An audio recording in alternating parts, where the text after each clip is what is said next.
Hello everyone, Hireways Woman here. This video I'm creating is going to be a Me Too movement. Let's see, what is today? Like the 22nd, I think. It's a Monday, October. So we're close. We're close enough. The Me Too movement that I want this video to be about. Back in the early 80s, I worked for DJ's Well Service and Roustabout. Now, they are located in Borger, Texas. And I had lived there with my mother and had even brought my sister and her kids and stuff, helping her out. I started out working for Fish Engineering Construction. In Borger, Texas, they had the Phillips 66 refinery, which years down the road, it became Conoco. So it's Conoco and Phillips that combined together. But in January 1980, there was a section of the plant, the refinery, that blew up. And my mother happened to be staying with a relative of her relatives of hers that was called Phillips. Now these were homes that Phillips Company built for the workers back when the refinery was first getting built. So it's like, really, you could stand from your house and throw a stone and you're going to hit the property of the refinery, so right next door. My mother happened to be in bed. It was, the explosion occurred in like around 6 o'clock or so in the morning, somewhere in there, between 6 or 9, I can't remember. But part of the ceiling come down on her. My cousin, who was working in a guard shack at Carbon Black, which was across the canyon, it blew the windows out. She ended up with glass fragments, and there's a lot of damage was sustained. And one Phillips 66 employee, they never found him at all. And by June of 1980, at that time I had come down visiting Mom and ended up staying. And I got on with Fish Engineering Construction. And from my auto body days in high school, I knew how to run a acetylene torch and, weld, do all that kind of stuff. So I got on with them, but my goal, I finally reached it, the electrical crew. And it wasn't no time at all that I was doing journeyman work. I wired and did the conduit and loved to work. Had worked in all kinds of temperatures. And so by the time that job ended, and when I would go to work for DJ's Well Service Roustabout, that I had all that knowledge and experience. So there wasn't nothing in the oil field that I couldn't figure out. Harold and Don Nolan, they were the brothers who started the company. DJs, it was Don and Jerry. I don't know why his initial wasn't there. I think maybe it was that he came up a little later on, but one of the brothers had passed on when I come to work there, so it was just Don and Harold Nolan. Harold did everything outside the office. Don did everything inside the office. And just like you would see in the old shows, like back in the 20s and 30s and what have you, where that people, the men would be standing outside the door, and boss man come out and goes, all right, I'll take you and I'll take you. And yeah, okay, that's it, you know. And I'd always make sure that I had a couple of jokes because I knew the personality that Harold was. He was probably, you know, he's probably in his mid 40s at the time. You know, he had kind of that, you know, beer belly, you know. He's a jovial type of guy, you know, the old ways. I get on great with characters like this. That fits me very well. And so, like I said, I'd always make sure, well, I have a couple of jokes to share with him every day. And I'd show up 5 o'clock every morning. I'm going to come back and I'm going to keep coming back till I got a job. I got to have a job. I got to have a job. There's no jobs. And Friday, he chose his guys. And I said, all right, I'll be back Monday. And he says, Catherine, come here a minute. He said, well, I want to hire you. He says, but Don, my brother, he wants to say so in this. He says, but I want you to know, I want to hire you. I said, all right, Harold. All right.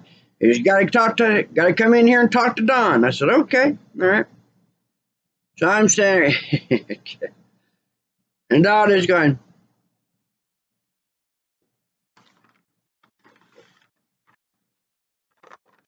I don't think this is a good idea. I don't think you'll be able to handle the tools. I don't think you're going to be able to handle the work either. And I think that now you're going to be trouble with the guys. I don't think you're going to get along with the guys. I don't think you can do the work. He goes on and on about this, you know. Okay, Don. All right, Don. Yeah, I just want an opportunity, you know, get my foot in the door. That's all I ever wanted. When I sit there and put a application in, all I want, give me an opportunity. Let me get my foot in the door and let me show you what I can do. You know, that's my mentality. That's the way that I've always held it. I don't need anybody holding my hand. I'm a responsible, mature adult, and I reached that long before I turned 18. And so, sorry, he's going to give me a chance. So we go out here. We go clear out to this new lease where it's a big build. And it's at a place called Four Corners. And it's between Dumas and Amarillo. And the intersection, there's an intersection where they call it Four Corners. And there's a little store. There's a little store right at that intersection. We are off to the north of it. Anyway, we're at this tank battery. And coming off the bottom of this tank is a 2-inch line. It comes out about 2 foot. It's got an elbow and takes off. Well, it's rotting away. It's got to be replaced. No problem. So I sit there and measures it out, and I get a piece of pipe, and I sit there and I cut the pipe, and get the threader, and I'm sitting there threading it, you know. And now I got hands, and I got Jamie and Monty, the field foremans, and I've got the pumpers, 2 pumpers there, you know, and Harold's there, and you know, and I'm hearing all this chattering, you know. There's a vise on the back of the utility truck, you know, and I put that elbow on it, and I'm hearing them making bets, you know. I'll bet you that so and so can put 2 more rounds. I bet you so can put 4 more rounds, you know, cranking on that elbow, and I thought, let's see it, boy. I just absolutely torqued the daylights out of that elbow. And I turned around, Mickey is a little bit shorter than me, you know. He kind of reminds you like, you know, an old sailor, you know, short old man sailor, you know. And I tossed him that pipe, Rich caught it, and he looked at me, and I went. So he gets over there to it, gets that 36-inch pipe wrench on it, and he goes, Everybody starts laughing, takes it out of the vise, and he's looking. He goes, "Oh, dude, she ain't shaped a 2-inch pipe too," and they all hit the ground, and that was it. That was it. I was in. The guys knew, hey, you ain't carrying me. You ain't carrying my load. You don't have to worry about me not handling the job, me not handling the tools, and me not knowing what's what. You don't have to worry about that. Not only do I got this, but I also got y'all.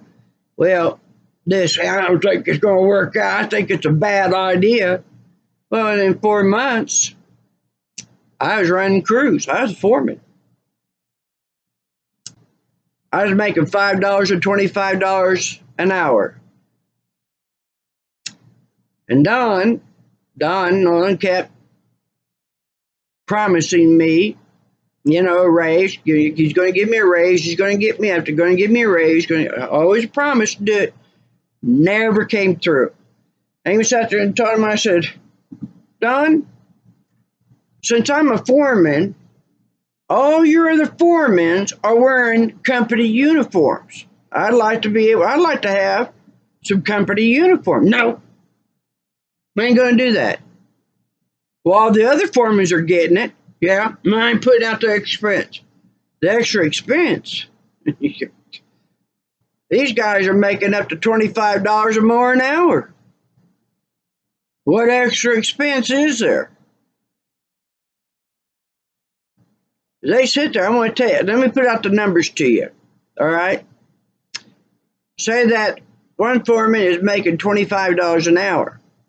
The company is turning around and they're charging, in the contract, they can charge up to $100 or so an hour for that foreman. And then they go down, of course, to your hands, it's a lot cheaper. They can charge a lot of money for that foreman. Oh no, I have to buy my own uniforms, and I don't even get to have the patch. And I got the patch. And there's one day that I was turning time sheets, and I heard over the CB, because back then we didn't have cell phones. We commuted by CBs. And I hear this one pumper on WB side sits there and tells Don he needs to send up a crew. He's got a well that needs to be troubleshot. I hear Don going, all right, I'll get a crew up there. Don didn't get 10 steps away from the CB, and he goes, hey, I don't want anybody but that girl. I want you to send that girl up there. All right, I sent her. I said, Don, I sure would like for you to give me a uniform with my name on it, because I don't like being called that girl. Makes me feel like I'm Marlo Thomas. If you all remember that show back from the late 60s, early 70s, she had that show, That Girl. It was a really cute show. No. Well, I tell you what, he made a lot of money. Well, there was one day, now these White Superior engines, they are the size of engines that they put in ships. Big old cargo ships. They use these to help boost the oil on down the line, because you're running lines that are going across states. They're going on forever and ever. They're going down canyons, up canyons, over this, over that, through this. They had Pangea oil and gas company, was out of Calgary, Alberta, Canada. And they were on the 4-6 ranch. It's called the 4-6 ranch because back in the day, guy was a poker player, and he won that ranch, all that land, with 4 6s.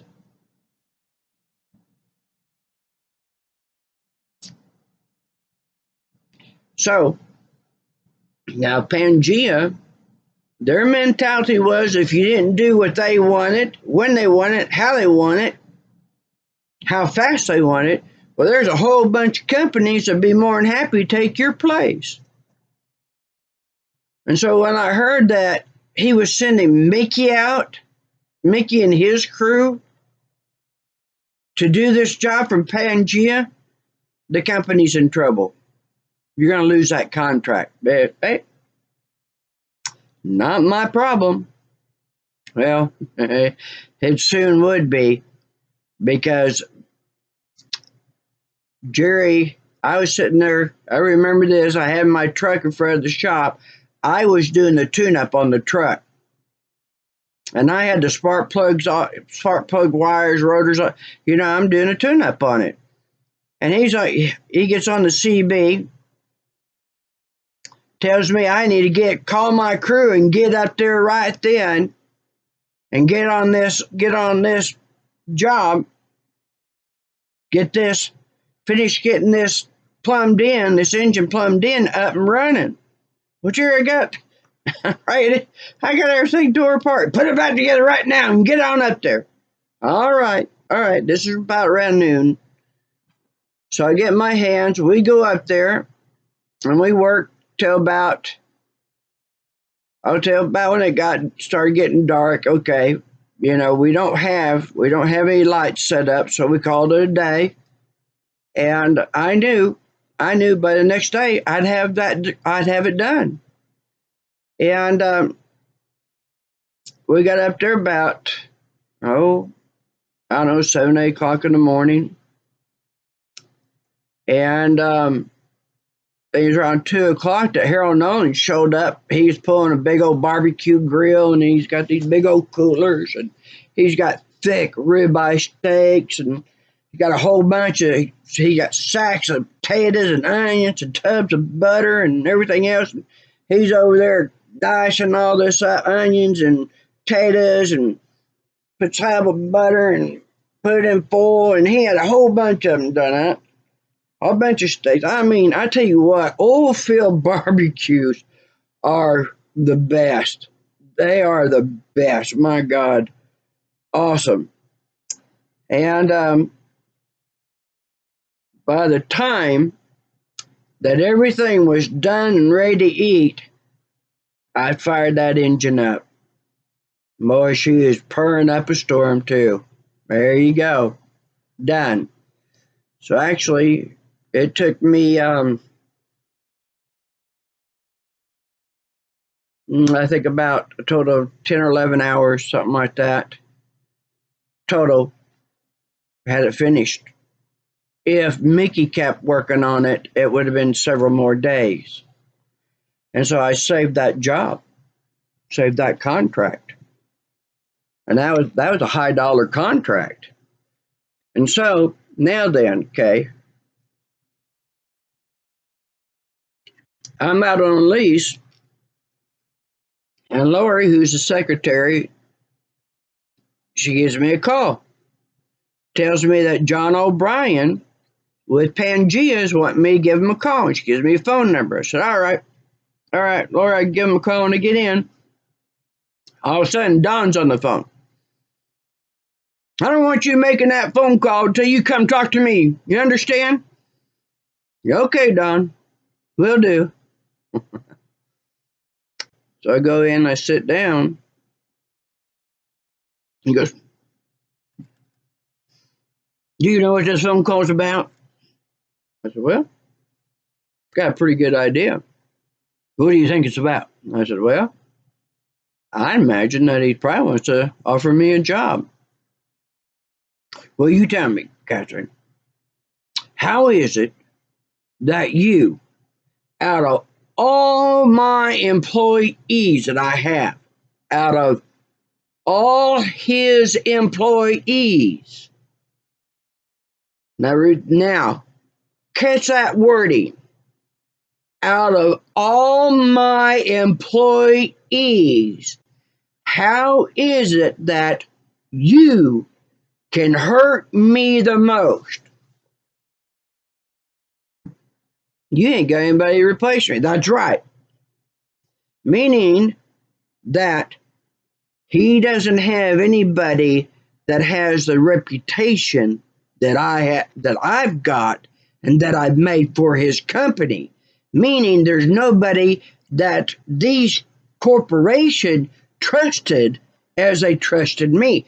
That's why DJs was getting all these contracts when we were in the time where the oil field went bust. I still had all kinds of work. I helped keep that company afloat. They were laying people off, but they didn't go under. They didn't go under. There wasn't really any time that we weren't working practically around the clock. A little bit of gratitude here, huh? So I told him, I said, well, Don, you've been promising me a raise. I made $5.25 an hour. That's the green hand's wage. You've been promising me a raise all this time, well over a year and a half now. As you get me that raise, give me the company, you get me company uniforms, you put me at a level of a foreman, I'll stay, or at least come close to what they'll offer me. I can't do that. Oh, you can do it. You want to sit there and keep making the money. Ooh, you want to keep making that money. I'm like a slave. I might as well be black. And going, yes, a master. Yes, a master. Today, master. Yes, a master. Right away, master, because I'm going to tell you, there are a lot of times that I go out on the job, I have 2 cans of green beans. One is for one part of the day, and then when my stomach got to growling carrying on, the green beans was the next one. Or I might have a couple burritos. I have one for breakfast and then maybe one later on that day. Sometimes a hand would bring something extra, and I looked after my hands. I could tell now if they're hung over, I didn't have any pity on them. I had a number 1 rule: no drinking, no drugging while you're on the clock. While you are working for me, you are under my care, my management. I am your foreman. I am your boss. There's no drinking and drugging. Once we are done working, I don't care what you do. That's up to you. Safety was number 1. It had to be. It had to be. There was no compromise. It had to be. And I have these guys show up and they're sick. They are genuinely sick. It's okay. You're in the truck. We'll cover you. We got you. Go lay down. You just take it easy. We got you. And then the guys never complained because they knew if that was them, I'd do the same for them. And that's the way it was. That's the way it was. I took care of my guys. Took care of them. Not a one of them ever had an injury. I didn't take anybody to no emergency room. None of them ended up in the hospital over nothing. They went home with everything they came to work with. A lot of money Don owed me. He even owed me my back pay, never got it. And I had asked him, I'd like to have that money. I'd like to have that money that you promised me that I never got. Well, in 2018 now, the American Oil Gas Society, Historical Society, I contacted them and they've done a brief story on me. I've been trying to locate pictures of stuff amongst a lot of things that's been going on in my life. But to have pictures of the jobs where I got Harold in the picture. We're doing this job, and pictures of me up on a pump jack adjusting the weights and all that stuff. We can do a bigger story, and I have been trying to get paycheck stubs and stuff, and show that I'm telling you, what I made, $5.25 an hour, built most of that Texas Panhandle oil field, pump jacks, lines, tank batteries, substations, all of it. Been through many explosions, and I've been fought against. Well, now I called. Now I have made phone calls to the ones who are running it now, stuff, and I've been promised to get a phone call back. Well, this one named Vicky, that who evidently she's kind of over things, and I was talking to her about things, and uncooperative. And I, tell me, oh, we shred everything, we just don't have anything back in the eight. And I'm going, yeah, the government, I know the government. I know that there are files that you can't get rid of. And okay, well, it's plausible. Contact the Internal Revenue. I'll find, maybe that's a way to find out. But I told her, I said, I tell you, that he kept always promising me to make this right. And I said, actually, it'd be kind of nice to be able to get that money that was owed to me. And when I said, there were foremans that were making $25 an hour. And for a year and a half, I was making $5.25 an hour. Well, I don't believe that at all. And click. And it's like, yeah, you want to hang up. Yeah, you want to hang up. So, okay.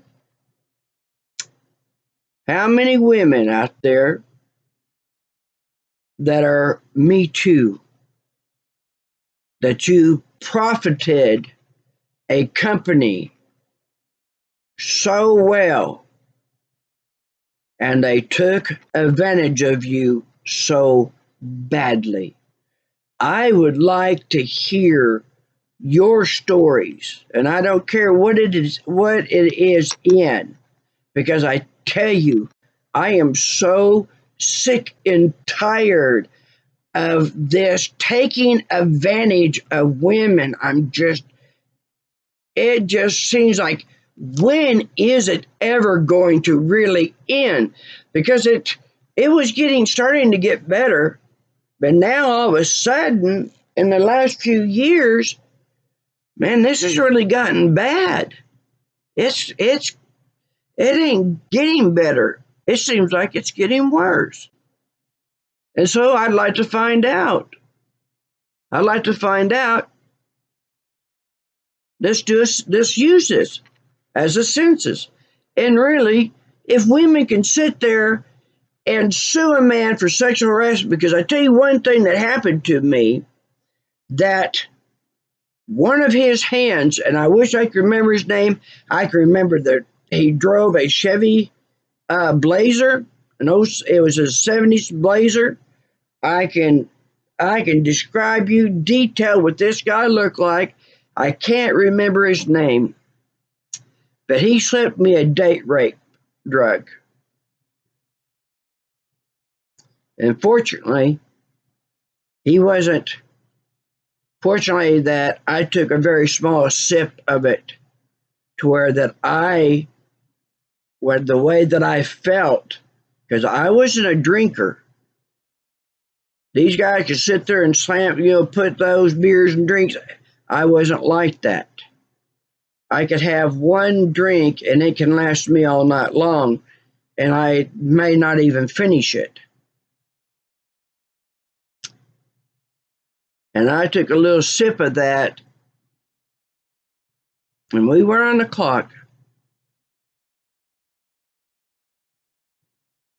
But he almost accomplished what he wanted to do.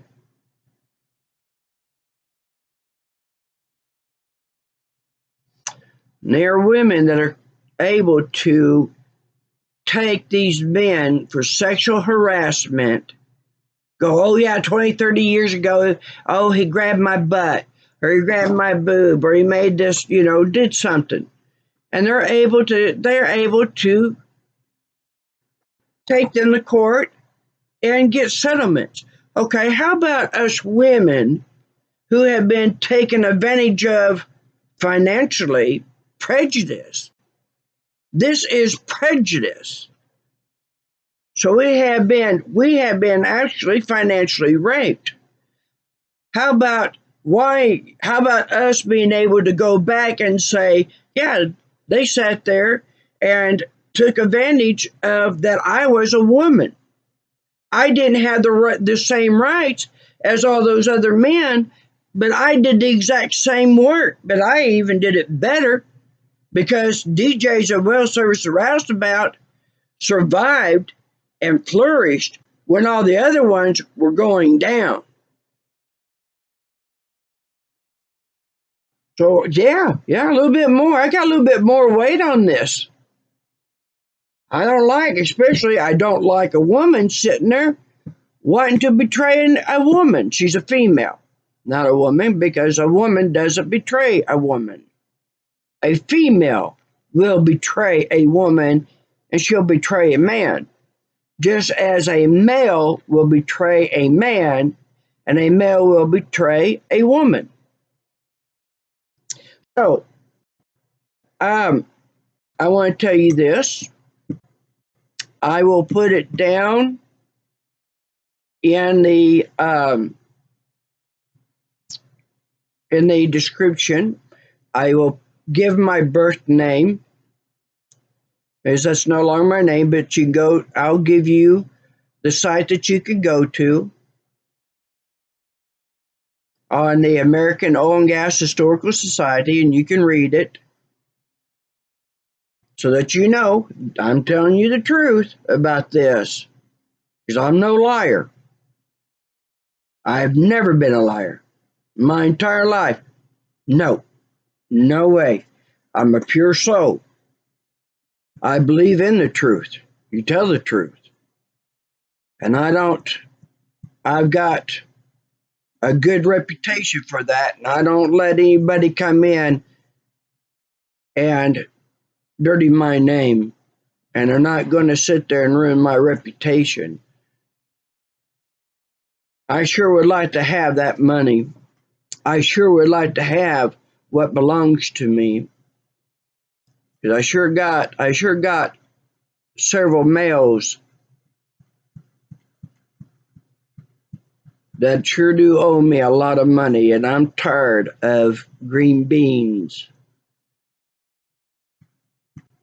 I sure am tired of having to live like that.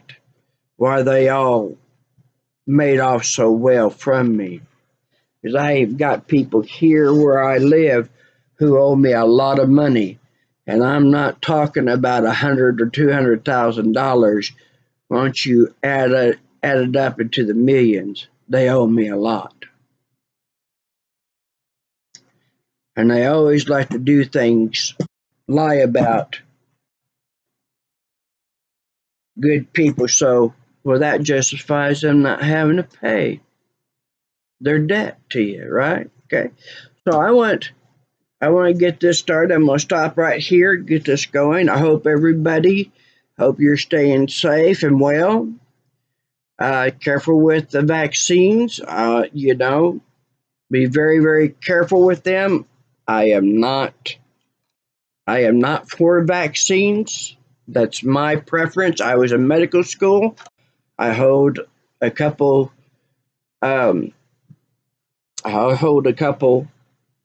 medical records, and so I'm not a vaccine person. And if you want to take it, that's your decision. That's your decision. But aside from that, Y'all stay well, stay safe, keep fighting for the good fight, the good cause. A lot of us have been in this fight for a long, long time. I have been.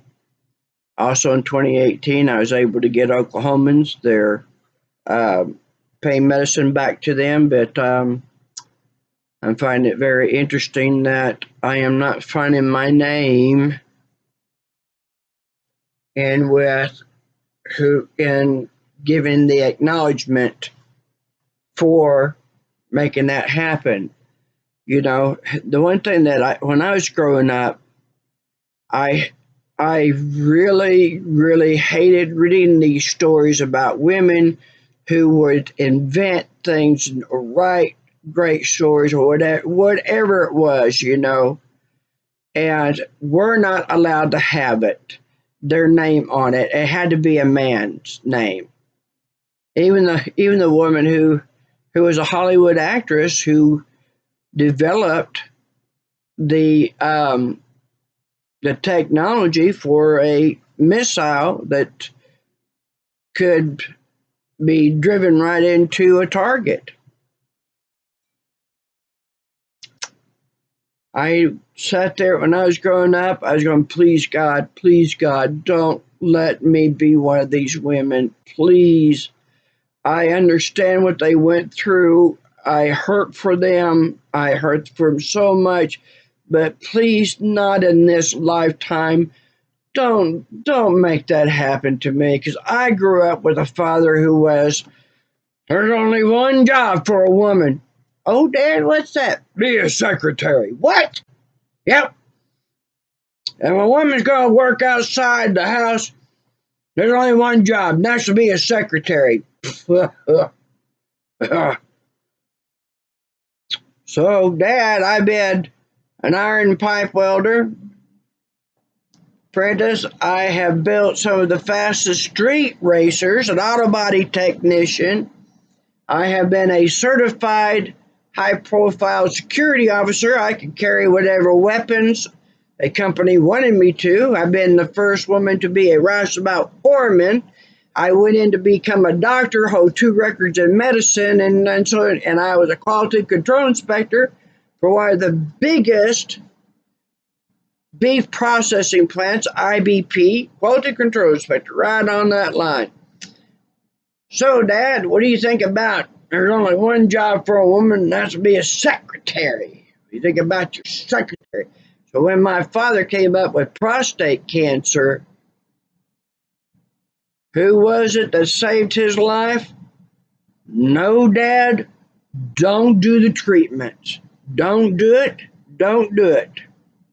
Because the level that I was at, I got privileged to books that not even specialists in other fields could get to. Dad, get it removed. Surgically removed. Don't do any other treatments. And that was almost 2 decades ago. He ain't had a bit of problem. Not a bit of problem. So it's a good thing that I wasn't a secretary. My sister was the secretary in a hospital. I was a doctor. Imagine that, right? So, okay, listen, I'd love to hear your stories. You know, pass this around, because I really want to make this a Me Too movement. I want to try to bring awareness to this situation and maybe be able to make some difference. See what I might be able to do with it. DJs, D as in Don, J as in Jerry, Nolan, N as in Nancy, OLAN, it is a Nancy. DJ's Well Service and Roustabout, Borger, Texas. B as in boy, OR, G as in go, E as in echo, R. Borger, Texas. Look them up. Yeah, and keep your family safe and well. Thank you for all your support, your prayers. It's I tell you, I'm still here because of them. And I've got, I don't know what to do on getting comments, notifications to me on my videos. It seems like that's a big problem. Facebook does real well, but I am going to be really watching this one, and I am going to be going through the other ones, and I promise you, you make a comment on this video, I'm going to be responding to you. You're going to hear from me, because that's one thing that I've always been big on, is that anytime anybody contacts me, I am personally talking to them. And I don't care if I have to sit here for hours and hours and hours. I don't care if I've sat here over 30 hours straight. I will do it. I will do it. So much love and gratitude for your kind words and your prayers from me. As you see, I'm still here. Thank you. Thank you all so much. So much. I am been alone a long time. My mother, I'll give you an update. We got her out of here February of this year. Saved her life. Saved her life. And she's doing very well. I miss her. We both miss each other very much. I am still here where I don't want to be. I'd rather be in the mountains where I am happy. I am the happiest. I'm the healthiest. I'm not healthy in this environment here. But maybe God will not act like Don Nolan and start coming through with paying me what he owes me. Another man. I'm getting tired of these male bosses. Anyway, okay. Y'all have a good day. Take care.